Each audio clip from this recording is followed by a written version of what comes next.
All right. Welcome back to I Lost My Faith and All I Got Was This Podcast. Hell yeah. Hell yeah. What's up? What's up? I'm George. George Evandrius. Bilbo. Bilbo. I'll take a Bilbo. Okay. I was about to make up something really ridiculous. And my name's Micah Herrera. And you're... I am a therapist. Yes, Yeah? you are. You are a professional therapist. It's in the title. That's right. That's right. An ex-Mormon. Ex-Mormon. That's right. I am an atheist, anti-theist, ex-evangelical Christian, and just here to fuck shit up. Hell yeah. We're talking religion. We're talking Christianity. That's We're right. talking cults. We're talking processing. That's We're talking right. mental health. Yes, here we and there. are. Disclosure, there is plenty to be triggered about. So, if that's not your thing, if you feel sensitive to certain topics that have to do with religion and all the things that happen in religion, and we know what that is, please take care of yourself. Do what you need to do. We'll catch you maybe in another lifetime. But if you're down, yes. let's Come go. along. Let's and, go. I guess maybe we don't need to do it every episode, but this is not therapy. Yes. So don't take it that way. Disclosure. Yes, this is not. I'm not acting in my therapy role. Yeah, in this these is not conversations. professional advice, therapy advice. If you need professional therapy, if you need help, please go get it. There's so many professionals out there who Yeah. are so good and There ready are. to help you and live your best life. Absolutely. We do not recommend do Jesus for that. Or LDS Family Services. Or LDS Family Services or whatever else crazy religious thing that you feel. All right, well, let's get started. Let's see, George, we need to get started. What are Yeah, we talking about today? Today we are continuing our not lackadaisical.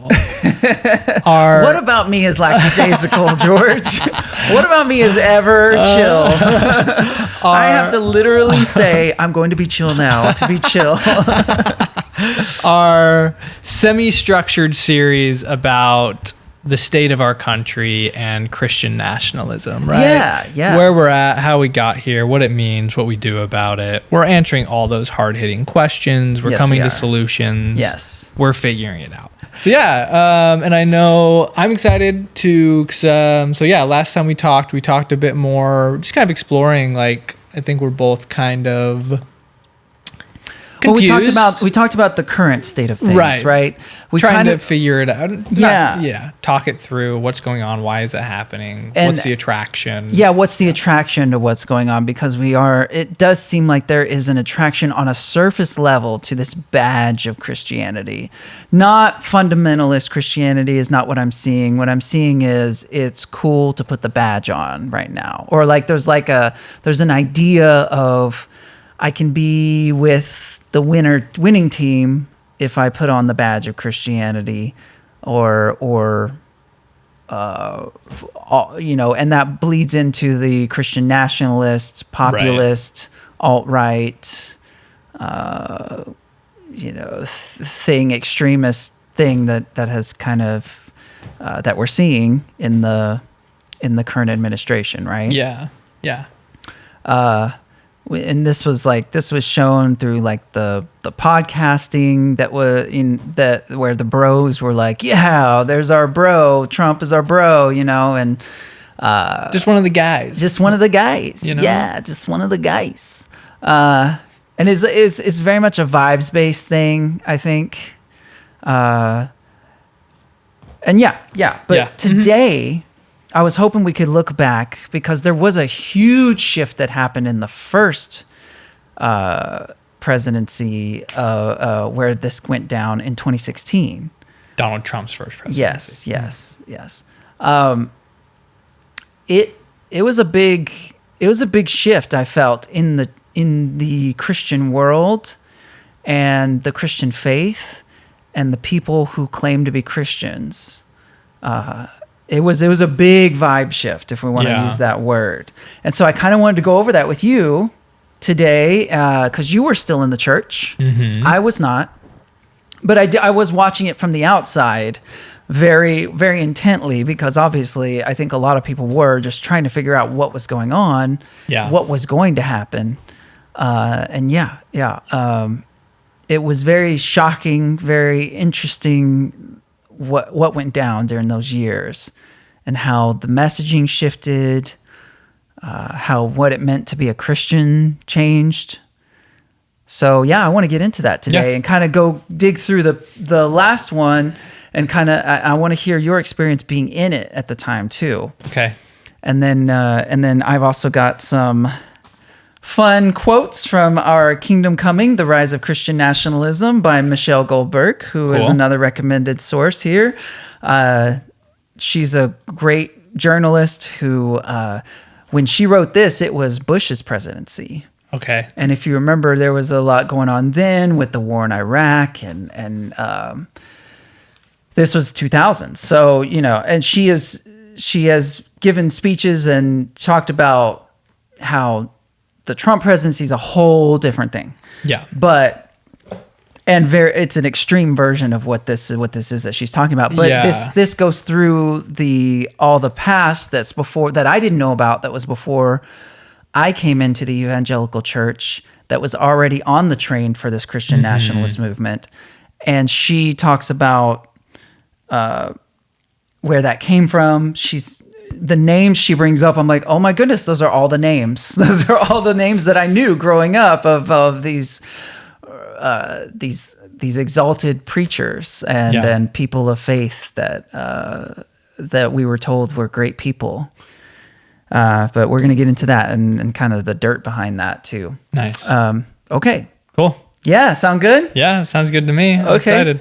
We should get started then. Well, let's. Yeah. Where should we start? What do you think? Let's hear from you first. Okay. I want to hear from you My first. experience of like that time, 2016. Yeah. Because so if we go back to your story. Yes. You woke up the day after the election, and you were like, oh no, what have I done? Right. It woke me up for Do you want to go back over that? Remind us of. Yeah, for sure. So I vote for Trump in 2016.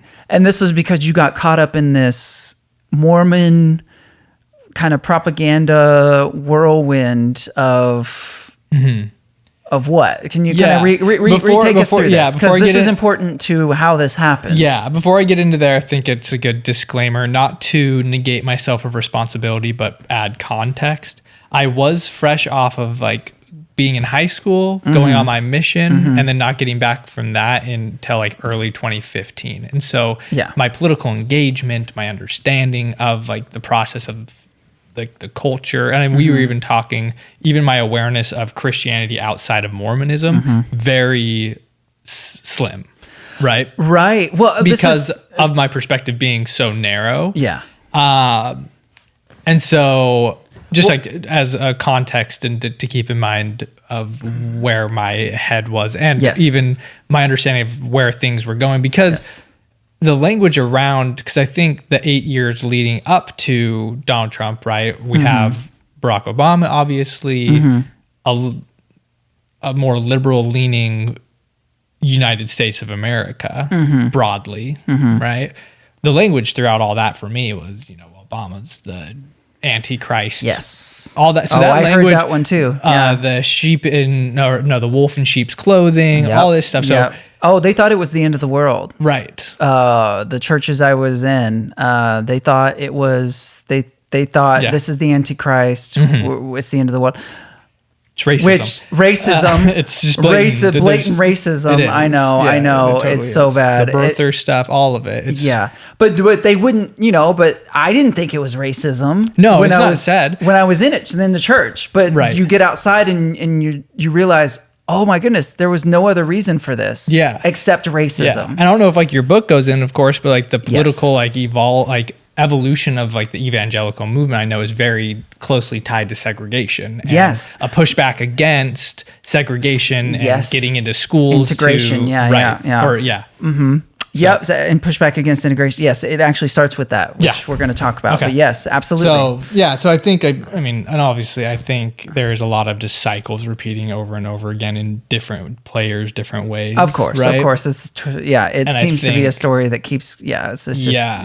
And even I'd be interested with how it's talking about the Bush era And the differences, because I think we talked about it last time, I just feel like Trump like plays the evangelical hand like a drum. Like he just understands how to manipulate and utilize the same things that they utilize for his ends, which I think it's not that he has created the culture, but he's been an answer to the culture that's then magnified. Oh, he swept in. I think one thing that we've been talking about so far that we've narrowed it down on is, and maybe you can speak to this about your experience being in high school at the time, or just coming out of high school and from your mission and being a young man.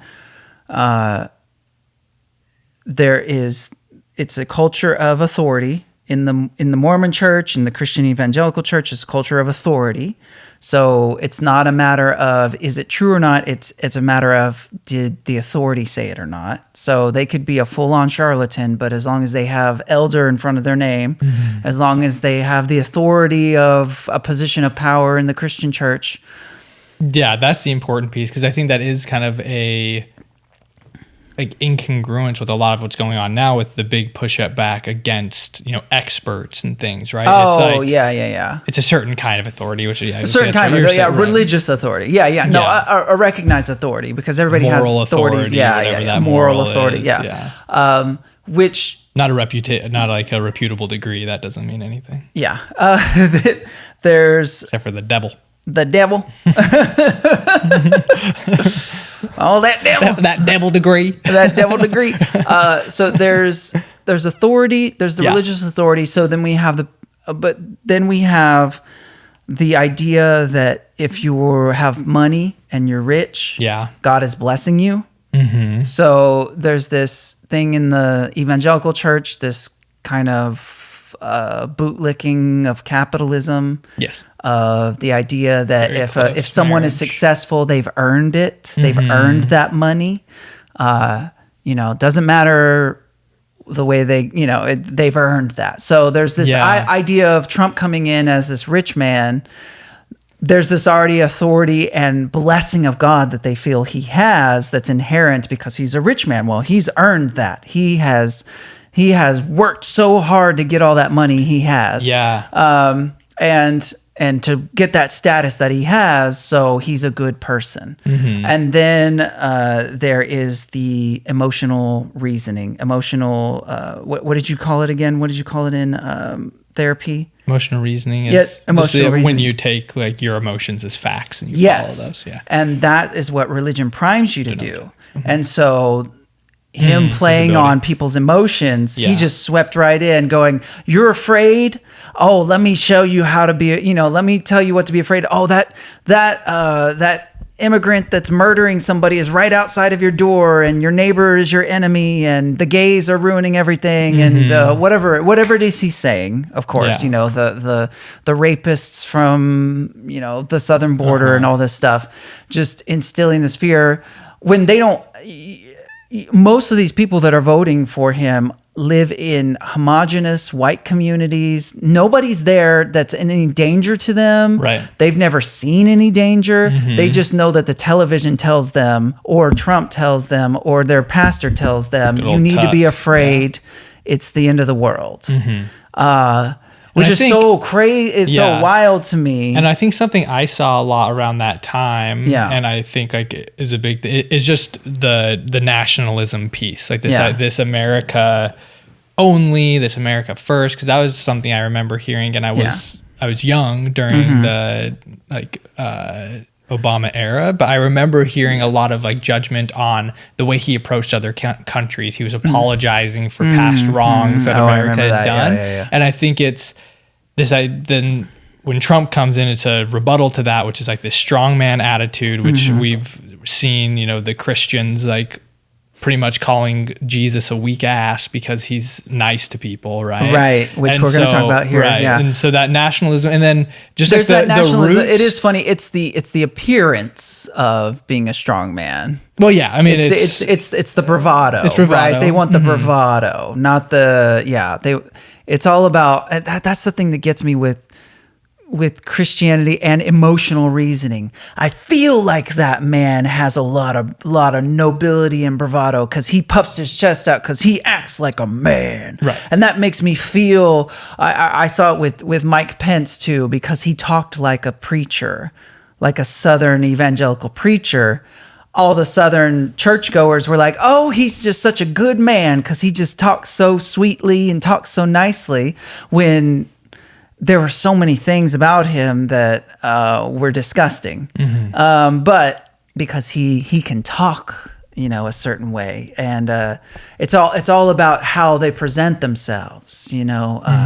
Kamala's laugh was a big thing. Oh my God. Well, and why would you care about how someone presents themselves as much as who they are and what their actions are? I tried to like in 2020, I was like, I'm gonna look at both sides, and so I listened to Ben Shapiro for a little bit. Oh no, for research. Yeah. Until he had an episode about when Kamala was announced as the VP. I think.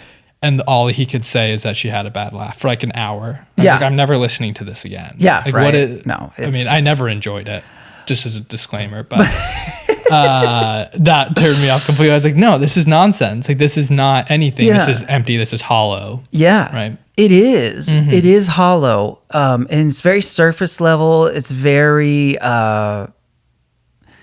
very vapid. Idea of what a good person is, just if they can, it's that idea, if you can look the right way and speak the right words, then I'll believe you. But that sets you up for being conned. And like what going back to like the nationalism for like I was gonna say that super closely gets tied in this approach to it to Christianity, because of like the roots of, we know that the founding fathers were deists or whatever. Sure. But there is like this Christian foundation, right, that goes along with it, and this idea of like manifest destiny, and we don't need to apologize for all the shit we cause in the world, because I mean, even from like a Mormon side, it is like in the Book of Mormon, there's like a passage that's I guess what would the word be? When you read it, it doesn't like say this is Christopher Columbus that this prophet is seeing in a vision, but that's how it's interpreted. Yeah. And so it's this whole idea that this earth, or this country was God's chosen country to do like to bring the fullness of the gospel to, right? Okay. It's a Christian nation. And so that nationalism is tied together. But then I think something we see, and I don't know, that this is just like a baby thought, maybe we can work out a little bit. Yeah. But I was talking to somebody today about just Christianity and people like firmly in religion, right? Like fundamentalists for sure. They're in a system that is completely, you're reliant on self-serving bias. Like the example I was talking about with somebody is that when you talk to somebody after you've left the faith and they ask like, pretty much, aren't you grateful that you at least had the church in your life because it gave you these positive things, right? And they like highlight that. But like so you can be like, yeah, of course, like, yeah, whatever. But they don't hear the negative. But then also when people leave the church and then may not have like a quote unquote successful life, they just look at it's all on that person. They no longer are taking in the fact that it may be a reaction to negative experiences that they're having that.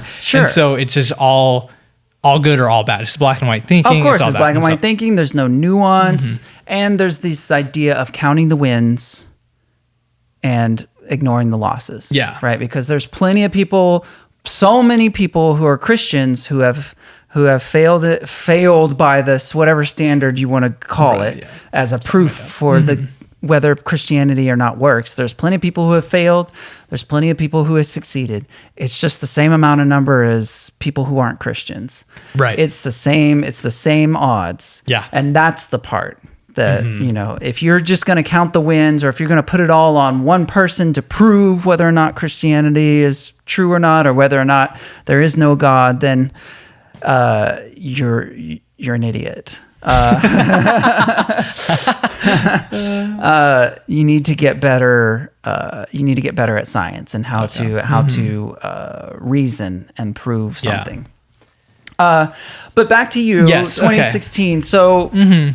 So take me. Yeah. So yes. So that preamble to lead you up to you voted for Trump. I vote for Trump. And again, like we were saying, get caught up in. So there's all of that backstory the years before the Obama era. Yeah. Kind of the energy, of course. There's this feeling of being slighted, all that different stuff. I mean, feeling of being slighted. Christians because they're losing. Because they're not losing. Because they're not fully oppressed, dominating everything getting everything they want. And then like 2016, Mitt Romney was a Mormon ass man. Yeah. I don't like that I said Mormon ass man. When was wait, Romney was 2008, I thought. No, that's McCain. I mean 2012. 2012. 12. Yeah. Sorry, did I say 16? 12. Did I say 16? Sorry, 12. 12. 8, yeah. So, that's the first person I ever voted for was Mitt Romney. Yeah. But what was I saying? We're just talking about like how you got. Okay. Yes. Yeah. And this feeling of being slighted, all that different stuff. Okay. And so Trump comes along, and it's so interesting because this is another thing that gets me. It's like it just goes back to the same, like, the right authority is okay because his whole thing is like breaking down systems, right? Yeah. Breaking down like the systems, drain the swamp. It was the original thing. All that bullshit. Yeah. I wasn't super engaged. I'm just kind of like, okay, drain the swamp, sure. Okay. The Clintons suck, man. I fucking hate the Clintons. Yeah. I don't know. And so then, so I vote for him, get caught up in, I wasn't going to after Access Hollywood, but then get caught up in a conspiracy theory about I forget his McMullen. Well, okay, Evan so then McMullen. so this is the part that I want to get into because there are a lot of young men that did vote for Trump this last election. And a lot of them were caught up in the vibes of voting for Trump. Yeah. Right? And so this is like something that you got caught up in 2016. And it may not have had to do with you being a man, but what was the vibe about this conspiracy theory that made you go, okay, I should vote for Trump despite the Access Hollywood tapes, despite whatever I'm seeing about this person? Like, how did you end up back into this vote for Trump thing? Can you explain it, or do you know? Or, just everyone around me. It was cultural pressure for me. Cultural pressure. Mm-hmm. Yeah. I didn't vote for Trump, and I was like, I didn't feel great doing it. Even by the time I went and did it, I was like, yeah. Well, I don't want Clinton. I don't want Hillary, of course, because of her emails. Right. So, but you couldn't vote for the third party because of this. Because he was a Hillary plant. Oh, and he was going to win Utah, right? And that would cause like a 24 to 24 stalemate in some weird way, and then it would go to Congress and they'd choose Hillary. It was like this wonky ass, like, right. But okay, deep state conspiracy, right. And Evan McMullen was a Mormon guy that was only on the ballot in Utah. Yeah. Anyway. Interesting. Well, I mean, it's always the fervor gets insane in election season. Yeah. Up to the day before election, there are wild developments that seem to, I don't know, just make everything feel, of course I have learned to ignore all that craziness. And I think I don't know, but I do watch it happen. I watch the intensity and the who am I going to choose? Who are people going to choose? What's going to happen? And then up to the day before, I guess, or whenever you decided to go vote for Trump, you ended up doing it. Yeah. And that's interesting. And so it's very funny how zoomed in everything gets in those times. It can get crazy. I'm just trying to understand, and maybe we can get some insight into what happens to people who end up doing this. And then maybe most people are informed and feeling very confident about their decisions of who they vote for and stuff. Maybe people are having a cultural thing where they feel cultural pressure. I wonder, I think xenophobia is huge. I think Trump draws a lot on that. I know first 2016, there's of course like the immigrant comments, Muslim ban the second he gets into the White House. Yeah. So I think that's a huge thing, which works really well for religious audiences because it is so us versus them oriented. Yeah, right? I think yeah. the xenophobia, well, and that's the thing that ggets me, and I wanted to read some of those. Yeah. Is the xenophobia because, like, okay, where did I put my? Hold on, I'll just start in. Let's get into it. Yeah, no, that's great. Let me get. Yeah, so like I said, I don't know that I have the best read on what was going on then, especially because the moment, like next day, I get in my journey, and by a year later, I'm like, oh fuck, like I don't believe any of this shit. Well, right, so, I'm just wondering what were you seeing around you? What was going on around you? It's red hot Trump fervor. Mm-hmm. Was it in the churches too, or people? That's what I'm trying to get at is. In the churches was this cult-like following of Trump, right? I mean, were you seeing that? I was pretty much like less active at that point. I wasn't going super frequently. Okay. Like I was going, but so you weren't even seeing it in the community around you and stuff? Like we're talking 2016. Yeah. Yeah. Oh yeah. I mean, yeah. Like everyone like in Utah that I was around was voting for Trump, but it always goes back to like in Utah and the way I experienced it, at least it was so like homogenous that I didn't feel the tension, I think. Okay. Or I didn't tune into it. I also was disengaged. I wasn't. Yeah. So I apologize. I'm not the best cool. source. Cool. But like, going back, I think it was the xenophobia. Yeah. And then also that feeling of, what's it called? Just like the idea that middle America feels... It's not silent majority. It's a term of just like feeling in those 8 years that Obama is president. Yeah. That they were ignored. And it goes back to what you said. It's the whole idea, even relating to like the Me Too movement and people in power. Yeah. Recognizing the negative things that they have done with that power is a threat, right? And so equality then feels like an attack. And I felt that a lot. Yeah. War on Christmas, this whole attitude that, and it goes back to martyrdom. It goes to all these feelings. We're the victims, even though we're the victims. Yes, that was definitely present. Like we're the victims. We need to take our country back. That existed for sure. Okay, that's valid. Mm-hmm. That's definitely along the lines of what I'm talking about. Yeah. It is. The xenophobia gets me because this scripture that I'm about to read is one of the main things that I was sold was Christianity, is Jesus' words. Jesus' words, all right?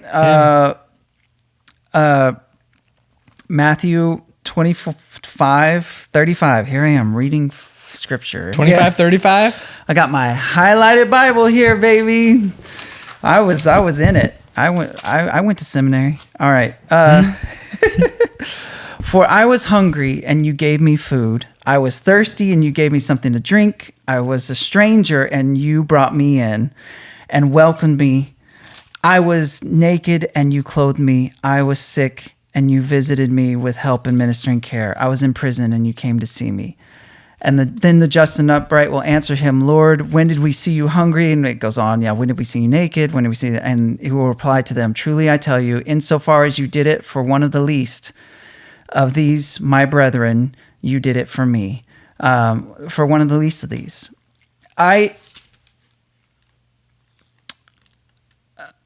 Then he will say to those at his left hand, be gone from me, you cursed, into the eternal fire prepared for the devil and his angels. For I was hungry and you gave me no food. I was thirsty and you gave me nothing to drink.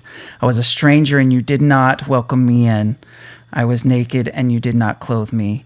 And you did not lodge me. It says lodged me in this Amplified Bible, which is kind of They call it the Amplified because it's a more interpretation. It gives more context to the meaning, I guess. Nice. But it's out of print Bonus now. tracks.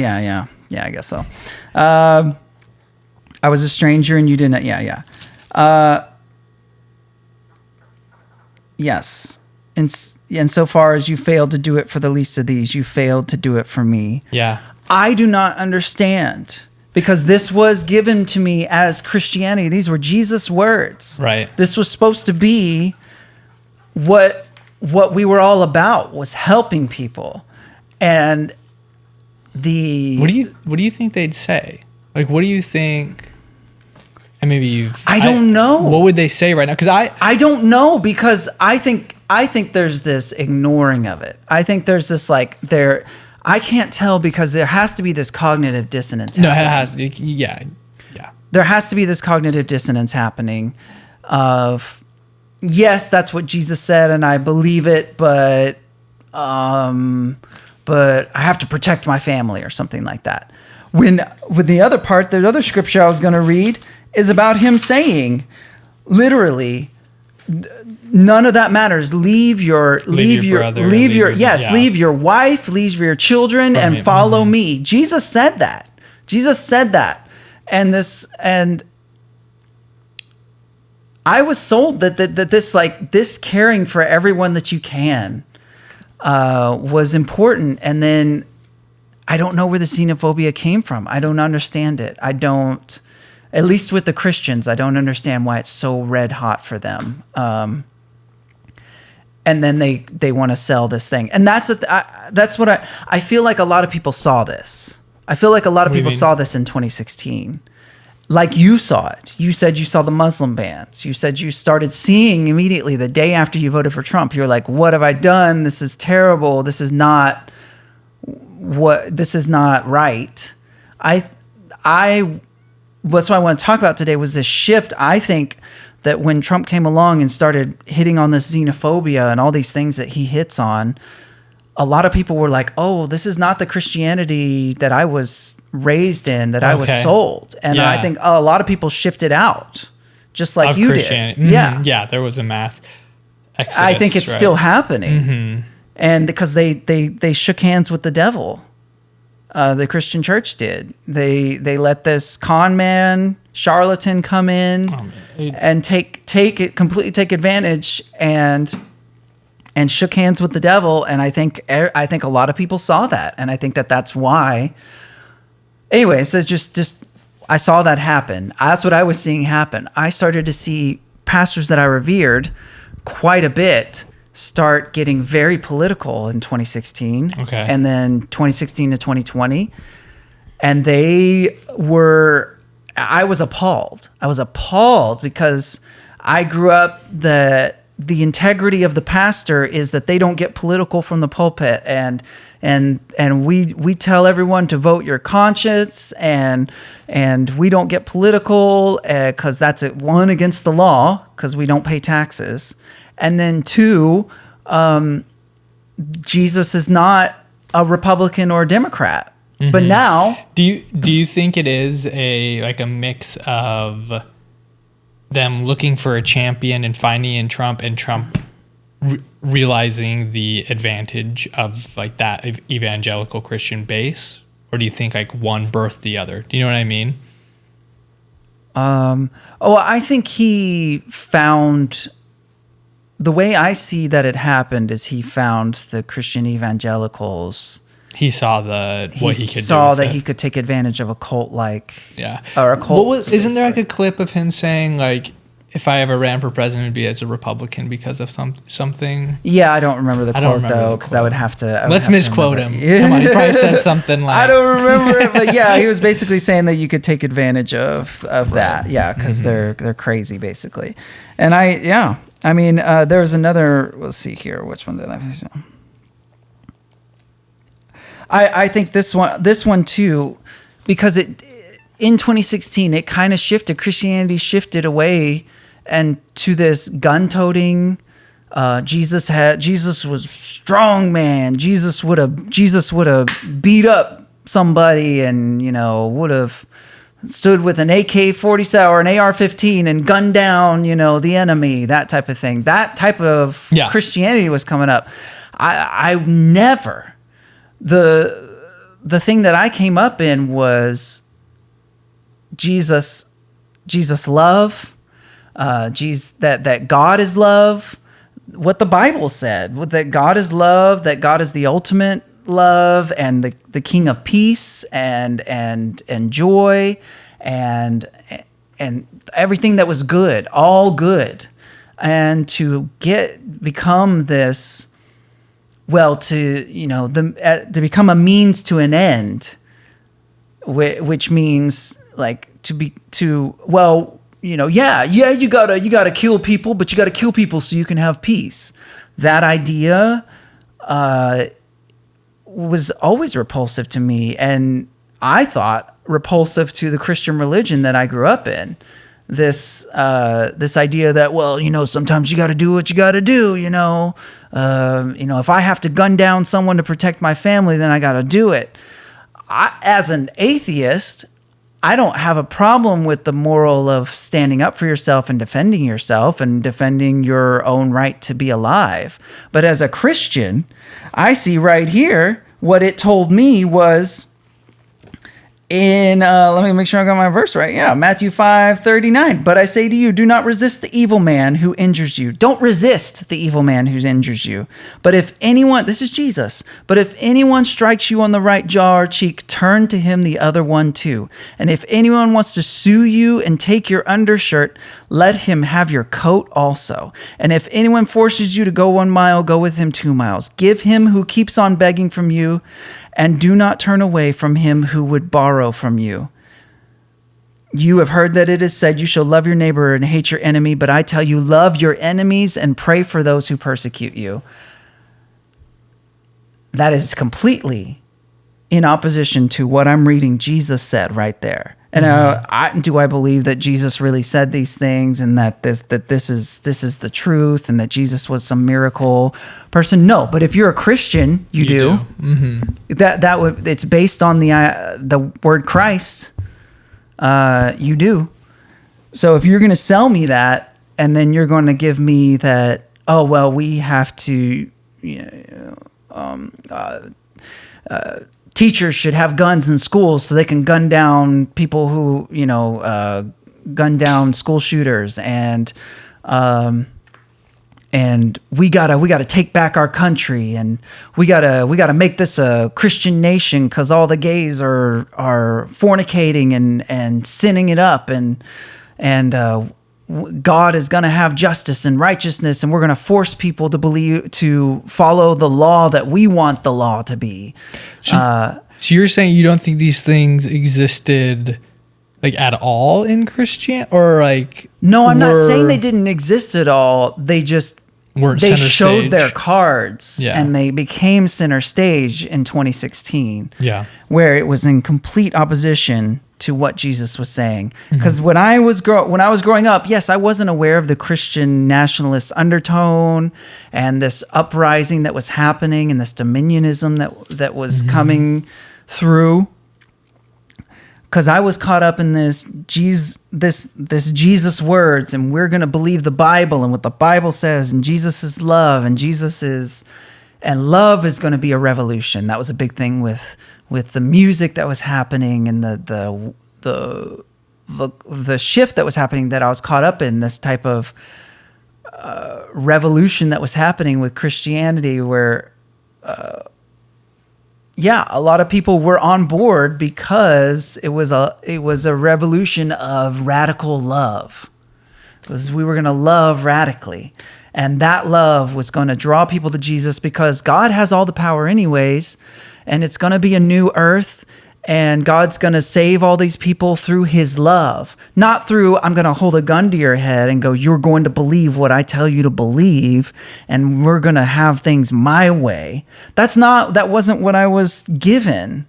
That's not what I was sold. And I was just so appalled that it became this gross, very human, xenophobic, retribution, it's just very lizard. It's very lizard brain. It's very devolved human that's very animalistic behavior, and to give me that's some greater thing, noble thing to reach towards. No, that is so beneath what we can imagine for ourselves.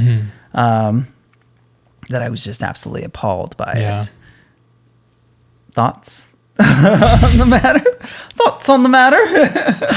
I mean, I think I was also very appalled. I remember one of the big sticking points for me, which, like, Donald Trump obviously abuses and disrespects women. Obviously. We have it on recordings. We have it in the law, in courtrooms. We have all this. Yep. And, you know, Obama, whether you agree with him or not, is a stand-up dad. Yeah. Is probably one of the closest, like, representatives of the things Christians claim to really honor or value, as far as, like, relating to his family, taking care of his family. And the way that he was treated, He was demonized by Christians. And of course, like, as, you know, an atheist as well, we can have, like, moral conversations. I think I don't even need to say this because it's not even a moral conversation. Like, Trump is a predator, horrible person. It's not even, you know what I mean? So I'm just saying, like, someone's morals shouldn't be like the end all be all of whatever. He's a but he's a predator, clinical so narcissist, predator. It's different. He cares only about himself. But the ability of Christians to treat Obama in that way, and in the same breath, look at this man. Because he says, again, does the right things. Oh, he swept in and said the words he that says he the needed things, to say. Trips the right wires. They turn completely away from all the things that they should find abhorrent. Which I agree they should find abhorrent, whether it's because you believe in sanctity of family or whatever. I don't believe in that. I just believe in respecting individuals and humans and not being a predator, right? But being able to put that aside and connect with this person because he's feeding, again, I agree with you, like, the worst, like, the base instincts of humans. In nationalism, in tribalism.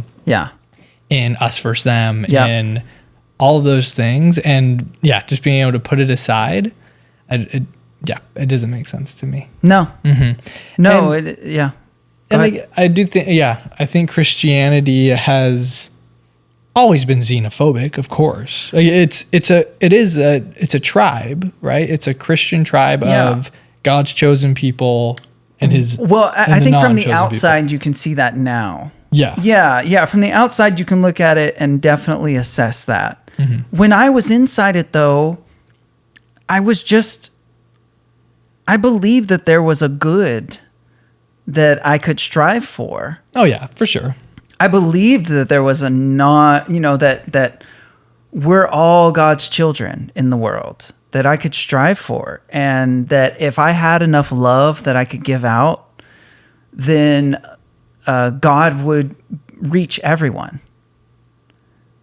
But I know what's wrong with that idea now. I know what's wrong with that idea now, but I just could not. I wonder. It just wasn't at the forefront. This xenophobia, this us versus them.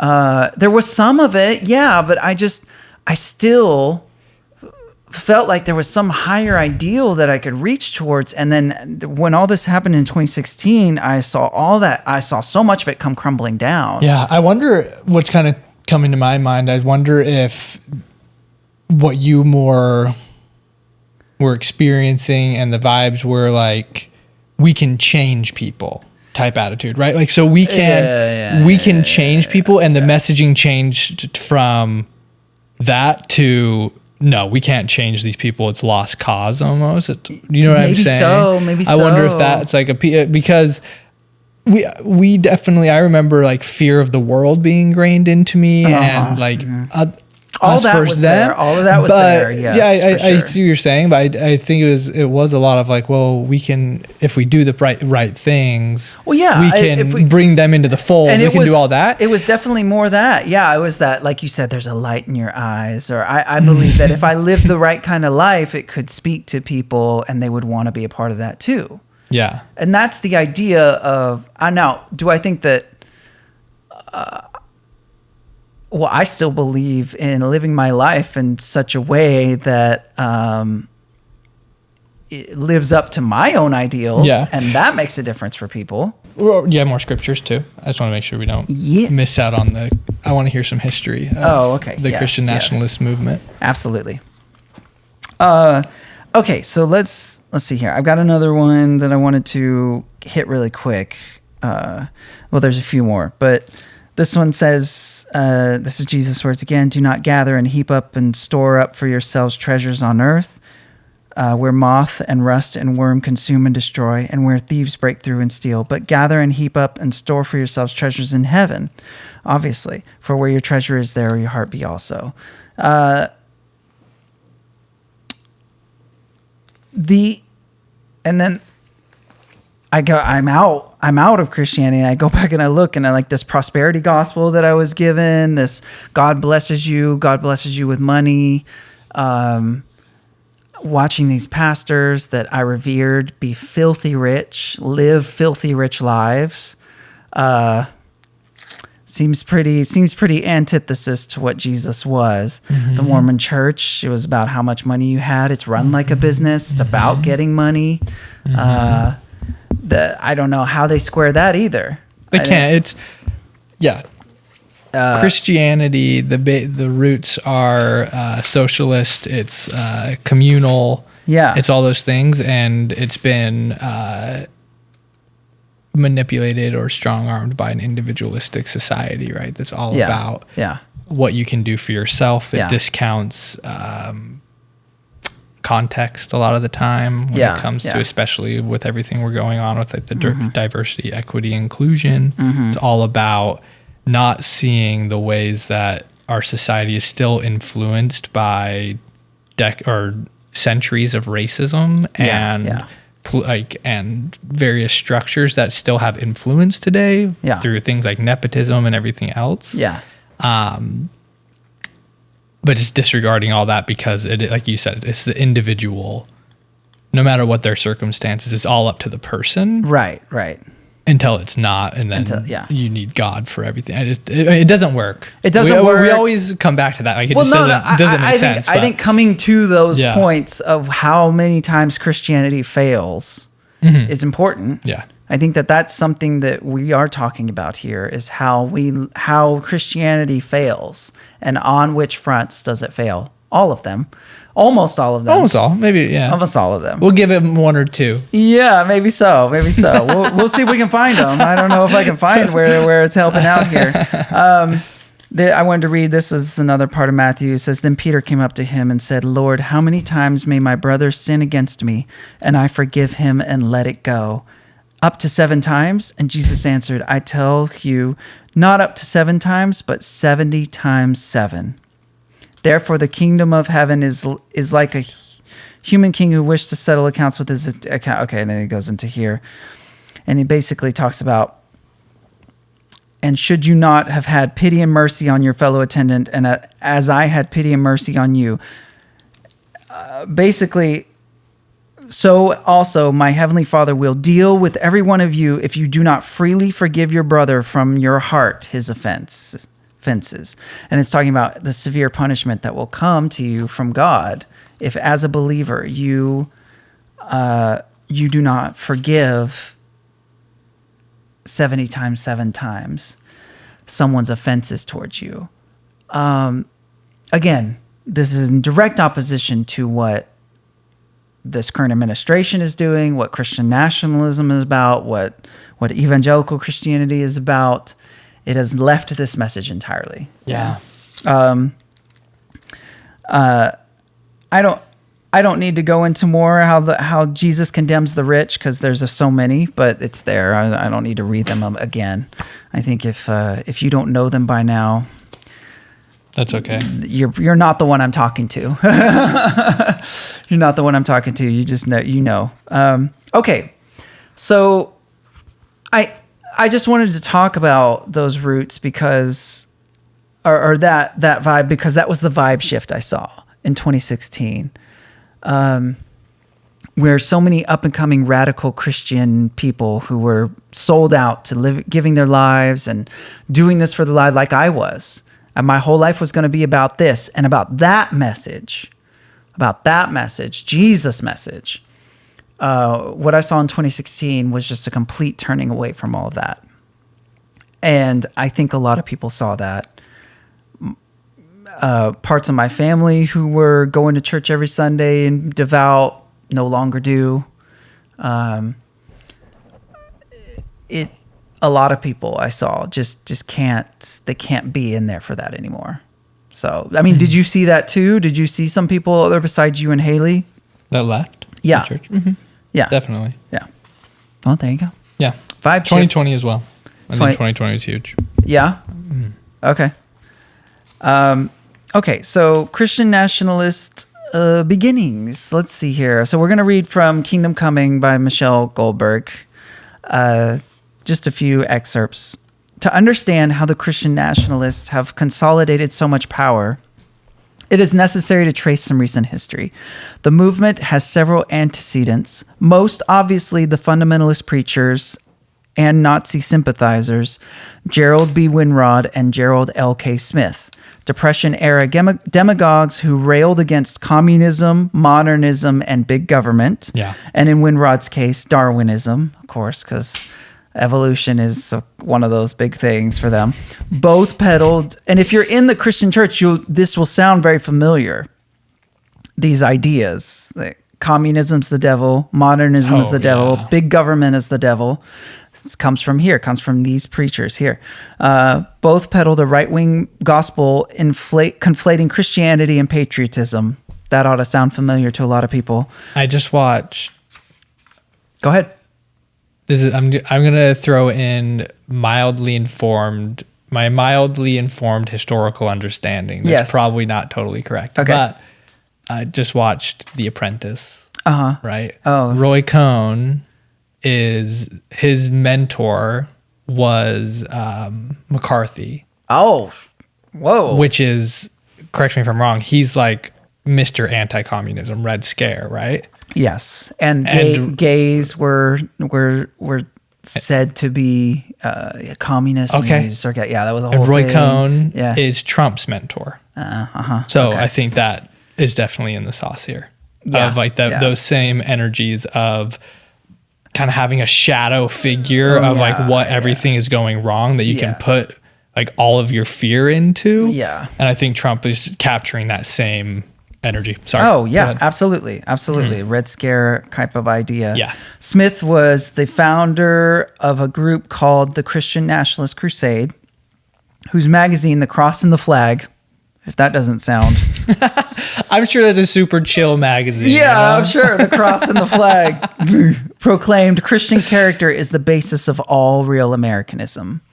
This was an idea. And then it goes on to talk about how Tim LaHaye, he's the one who wrote the Left Behind books. That's the sounds familiar. Revelation, the Rapture. He wrote the book. It was a big thing in all the churches. Are we talking like what time period are we talking now? Oh, Tim LaHaye? Tim LaHaye is like 90s. He was writing the Left Behind books. Okay. You don't know those books? They were huge. They were huge. If you were in my churches, you knew exactly what I'm talking about. Yeah. He was a part of this as well. It kind of leads up through. I'm not going to give you all the things, but it leads up to Jerry Falwell and Pat Robertson. Yeah. Pat Robertson, who everybody knows, Christian TV, the Christian Broadcast Network, CBN is his network, 700 Club. He's obviously this book says, talks about his grandfatherly, composure, makes him very disarming, but he was full on. One of the big things he was big on, he was anti-integration. Mm-hmm. He wanted segregation. Too. Yeah, Falwell was too. This is why he ran Pat Robertson ran for president on the moral majority. Now, this was a whole thing in churches that I grew up in, was this whole idea of having the moral majority, that Christians are the moral majority. What does that mean? Like, what do they mean when they mean that the majority of people are Christian and moral, and you should vote Republican because we're the moral majority. Yeah. But really, it was based on racism, this anti-integration. They wanted private Christian schools so that they didn't have to integrate. So that's where private Christian schools kind of came from, was this pushback against integration of public school, which a lot of people don't know that. But if you want to read this book, because it's really good, and I'll give the, you can get the details, but I'm going to kind of skip some of that. Going on, talks about how Reagan utilized this as well. Reagan was a big thing that generation. The 80s, there was also a lot of God's judgment against the gays because of HIV and this homophobia. And like evangelical, I guess, supported? He used it. Billy Graham was his... Billy Graham had a direct line to Nixon all the time. And Billy Graham's an evangelical preacher, or... Oh, do you not know Billy Graham? I don't know any of these people. Oh my goodness. I don't know any of this. You really were. Okay. Yeah. Mormon is different, but everybody else in the world knows who Billy Graham is. Yeah. Billy Graham is is seen as the greatest traveling preacher of all time. Yeah. Basically, he was the one that was going to go around the world and save everybody. Okay. He had towards the end, he would fill up stadiums with people, and everybody would get saved and all this stuff. He was a traveling evangelist. Yeah. If you say Billy Graham, everybody all of a sudden thinks patriotism and God and America. Okay. So he was very entwined with Nixon. Yeah. And Nixon, they've recently released tapes, you can go listen to them, that are basically saying that Jews are the enemy, and all this anti-Semitic stuff, that they're the problem in America and stuff like that. So again, going back to this anti-Semitic, Nazi sympathizers, this xenophobia, this racism. It's pretty bad, the roots of where all this comes from. And of course, Billy Graham was seen as the most... there was a big shock when these tapes came out of him talking to Nixon, because he was the most soft-spoken, Jesus-like. He's Jesus, basically, on earth. Whatever he said, that was just the most. And all the Christian moms are just like, "Oh, Billy Graham, Mr. Graham, he's just the sweetest person in the whole world." And what a great person. And that was his name was written. Underwrote the pious, moral, upstanding citizen. Yeah. Pat Robertson was one of these people. Anyways, here's another part. So Pat Robertson is a crucial figure in the development of Christian nationalism. Talks about his Christian Broadcasting Network. He's building that in the 70s as well, or 80s? So this, I don't remember when his Christian Broadcasting Network started. He made a run for president. I don't remember the year it was, but these are through the 70s and 80s. Yeah. So interesting that it feels like such a blatant response to the civil rights movement, and it absolutely was equality. It absolutely was. I mean, but now these were Depression era, where these the original guys that I talked about were Depression era. So I mean, even then, there was the Birch Society was in 1958, and that's a big deal too. But this is the 70s, so through the 70s, I mean, I think through the whole 20th century, there was just this uprising of these type of things, and definitely as things have happened, civil rights, gay rights, women's rights. This is all in response to these things, and utilizing the Christian right and Christianity in America to push back. To halt progress. To halt progress, yes, of these things. Robertson helped put dominionism, the idea that Christians have a God-given right to rule, at the center of the movement to bring in evangelicals into politics. So dominionism is derived from a theocratic sect called Christian Reconstructionism, which advocates replacing American civil law with Old Testament biblical law. Most Christian Reconstructionist theology has little appeal to outsiders because it's like basically saying death penalty for gays and death penalty for being an apostate. You and I'd be a double death penalty. Yeah. You'd be a death penalty. You get two, I get one. There you go. But dominionism, its political theory, has been hugely influential in the broader evangelical movement, thanks in part to Robertson. He was a big deal.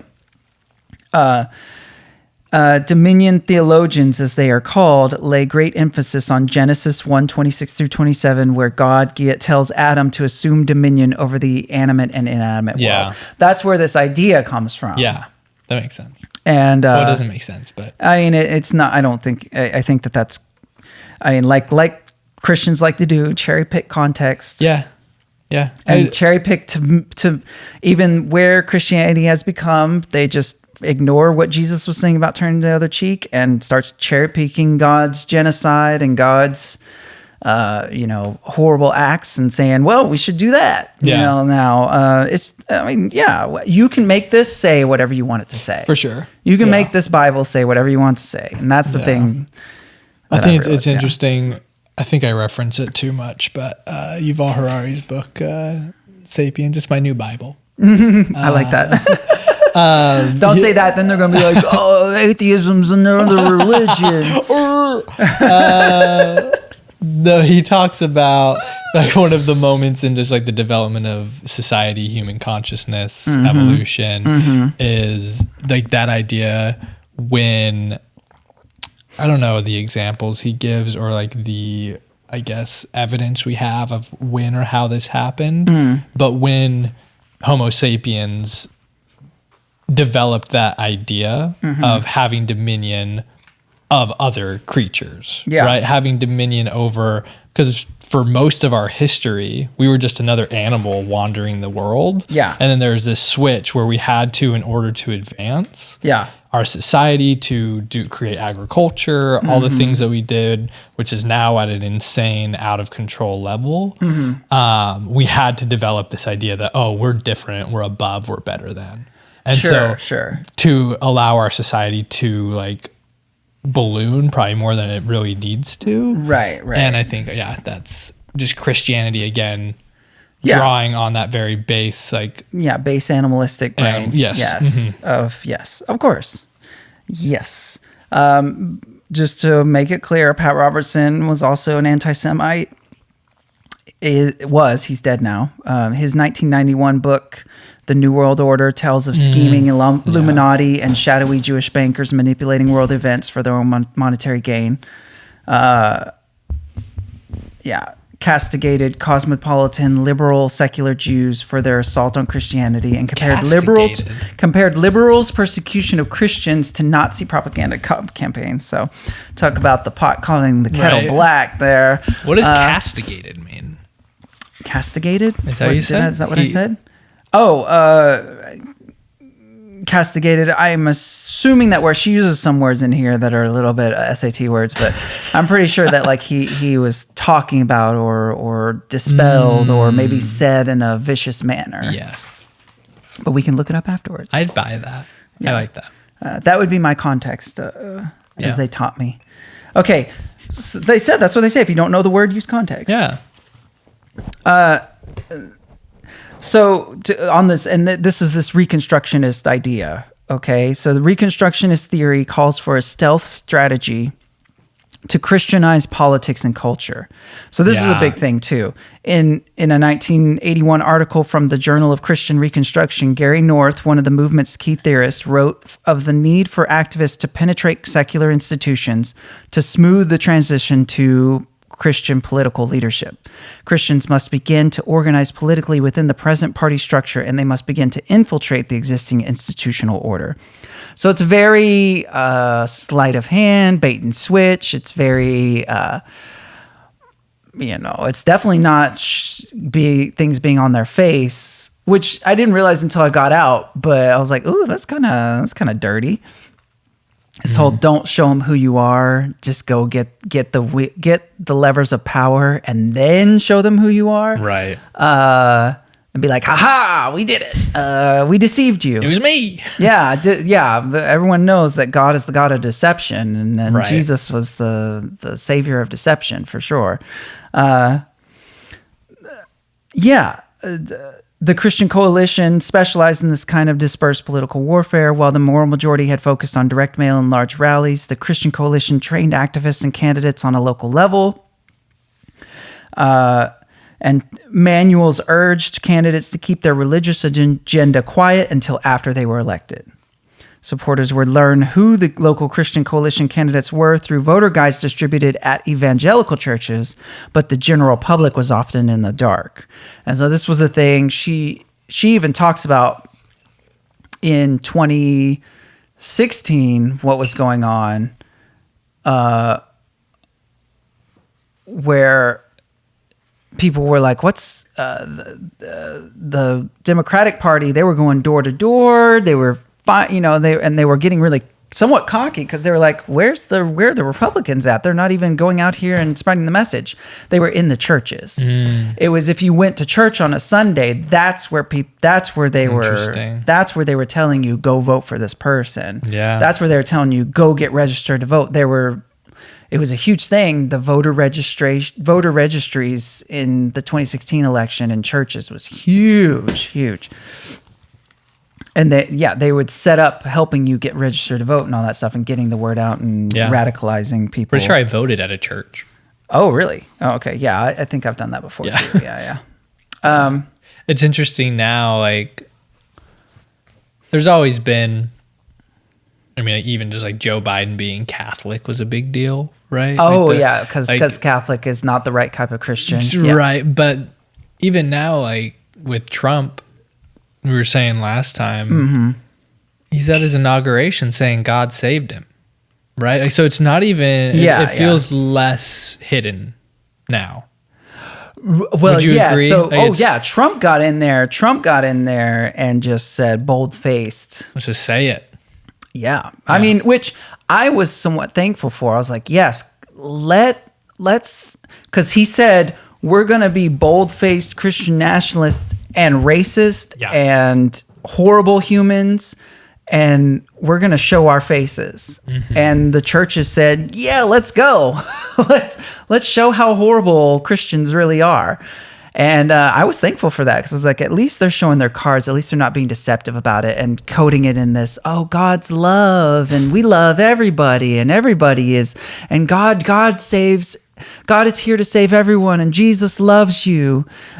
They right out the door, which I was thankful for. I was glad, because I would rather that. I would rather you show your cards and show who you are than be this deceptive, whatever they say, what they used to tell me, people out in the world are deceptive and evil, and, they may look all right on the outside, but on the inside, there's something really evil going on. You better watch out.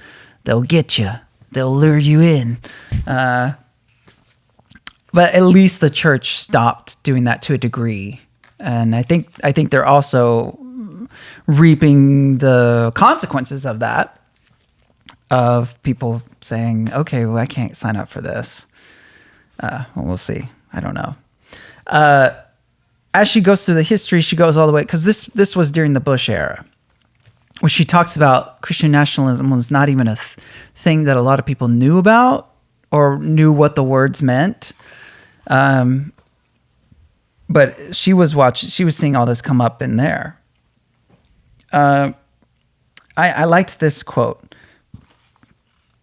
The movement in turn ensured his, this is Bush, Bush clearly has faith in the wonder-working power of a devoted base. He has given the Christian nationalist movement government authority and access to billions of taxpayer dollars.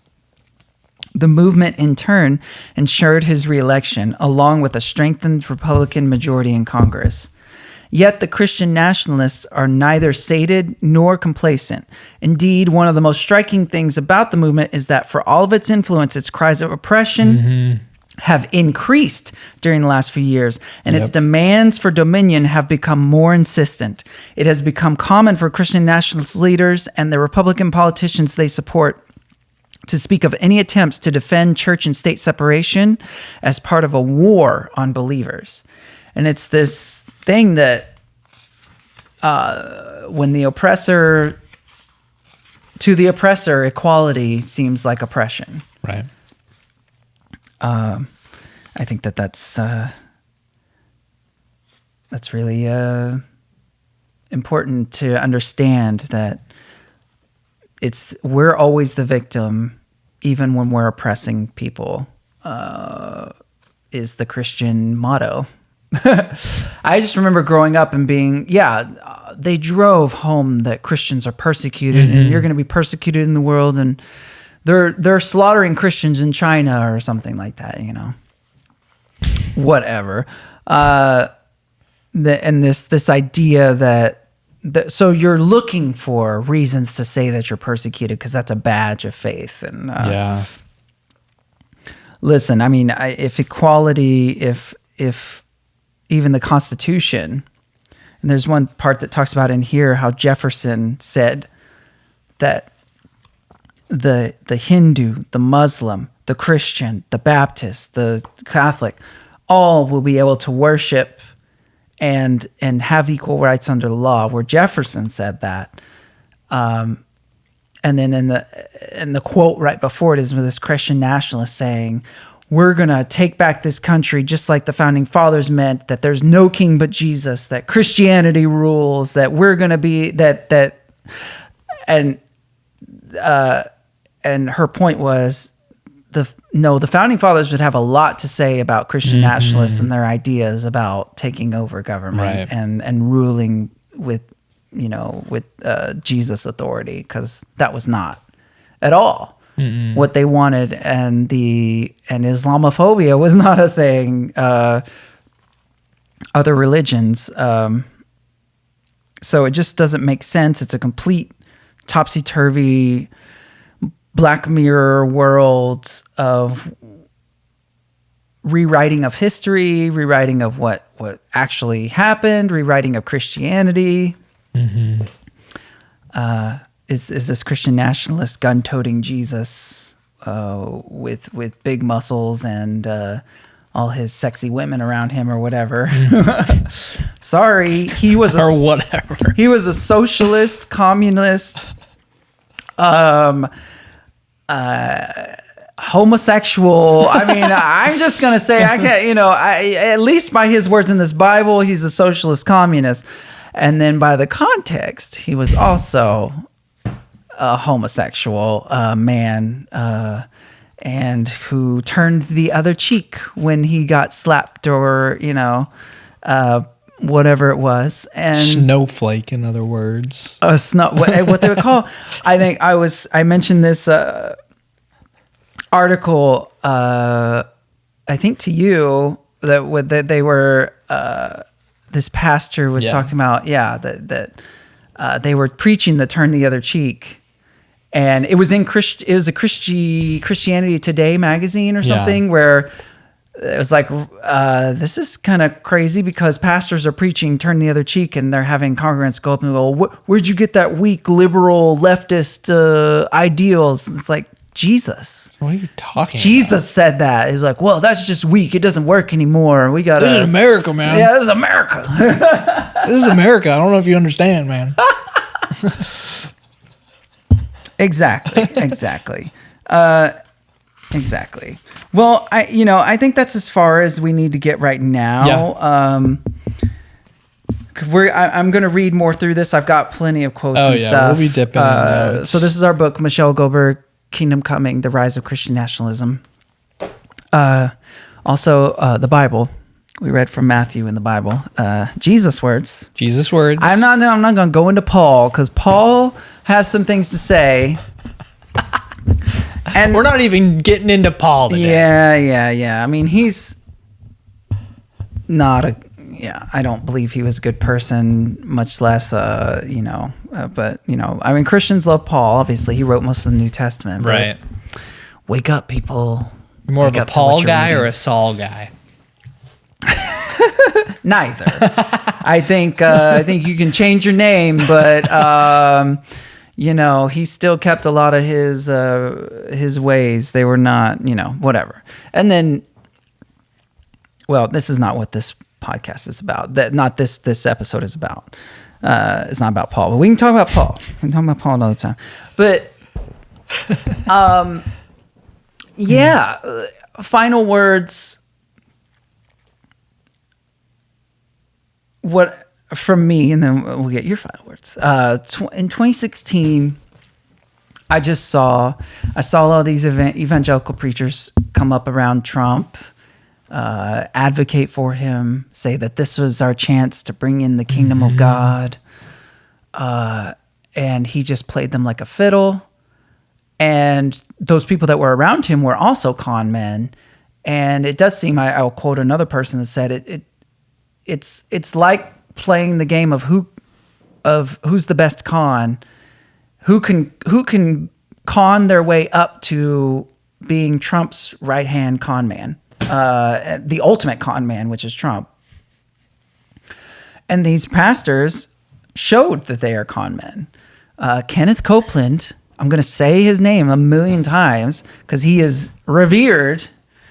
These word of faith preachers, the churches I came from, they're sitting there cheering on Trump. They're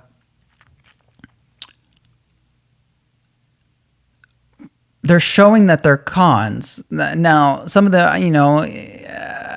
the lower levels, of course, they're just following these con men. Yeah.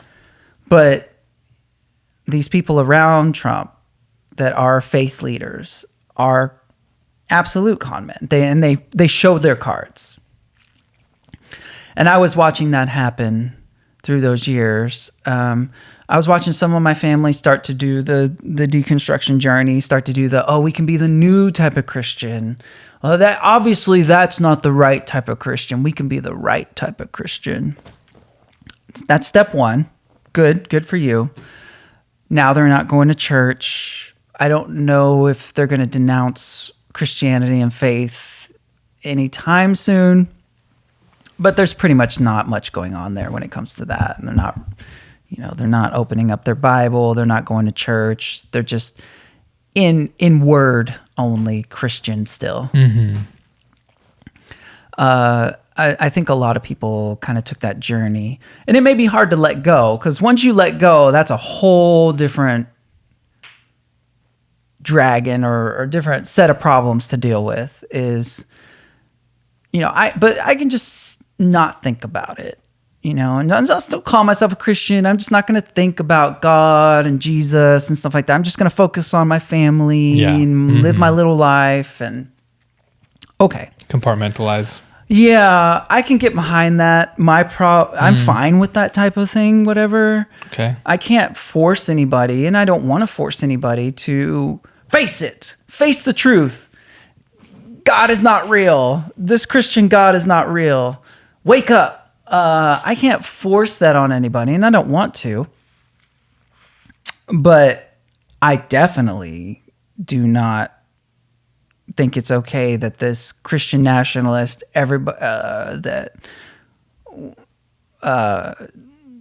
this theology or this theocratic takeover or idea of taking over government and being a theocracy and having dominion over all the areas of the world, that does not fly with me, because the idea there is, you can still be in this world, but you better learn your place. You better take a back seat to us having special privileges, which is not what I grew up on being what this is about. Yeah. Yeah. And so I think the Christians in America have completely betrayed Christianity. Mm-hmm. And I accuse you of that. If you're a Christian in America, I accuse you of that. You have betrayed your Christian faith and what you say it actually says, and what it actually says in here. Yeah. And prove me wrong.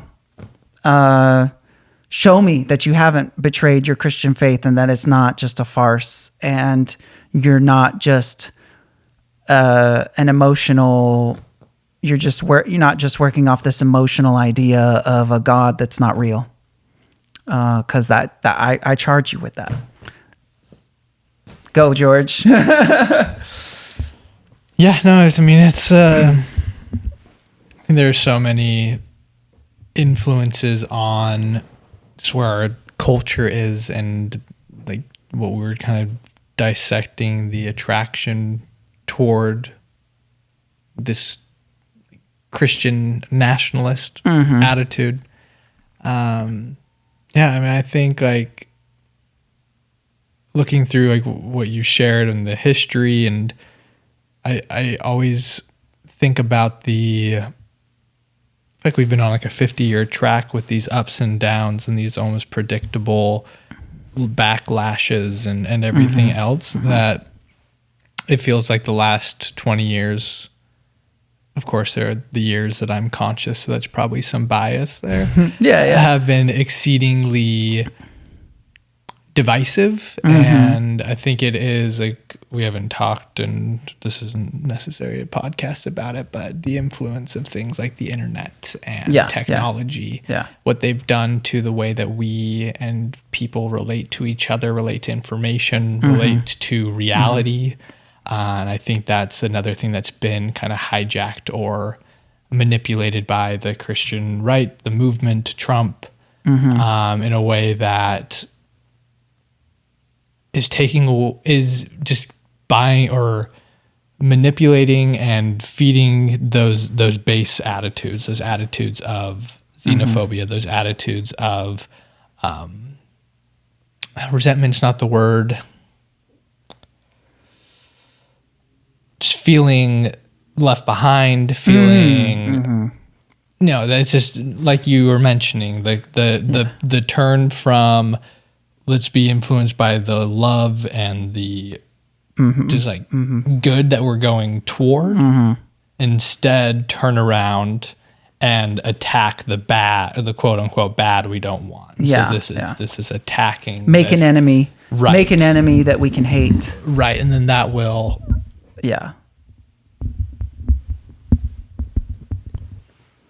Oh, there we go. And then that will... and that is what has, I think, been turned to 11 in the last 11 or 8 years, 4 years. Well, and here's my thing, is it does not serve the people in the Christian church. It just turns them into emotionally reactionary soldiers for this ideal that some con man wants to do, and does not help them be better people. It helps them be more divisive, more hateful, more vindictive, more willing to pick up a gun and shoot it at somebody. I'm sorry, if that's what you're saying that you want to believe is something that's going to push you towards violence, is that serving you? I think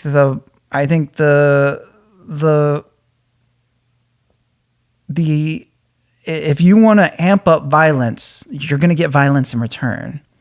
Is that what you want for your life? Is that serving you? Is that helping you? Is emotional reactionary hate serving you and helping your life? I would say no. And so there's better. Like we're trying to say with this podcast, there's better. That is yet another way that Christianity has failed the people who believe in it. And there's better. Amen. Is that it, George? I think that's it. All right, cool. That's a good end. I think that's a good stop. We'll be back with more discussion of Christian nationalism. Yeah, absolutely. Yeah, I find that really interesting. The politicization. Politicization? Yes, politicization. Yes. Do we think that that's a word? Politicization. Yes, politicization. Yes. Of Christianity and the way you kind of that the book kind of lays out. That's very interesting to me. You got to read it. It's good. It's good. I just gave some highlights, but important ones for sure. Yeah. Well, All right. we'll be back. Yeah. That's it. This was. We figured it out. Oh, this was George. And Micah. And Micah. And it's, I lost my faith and all I got is this podcast. Yes. We'll see you next time. All right. Bye.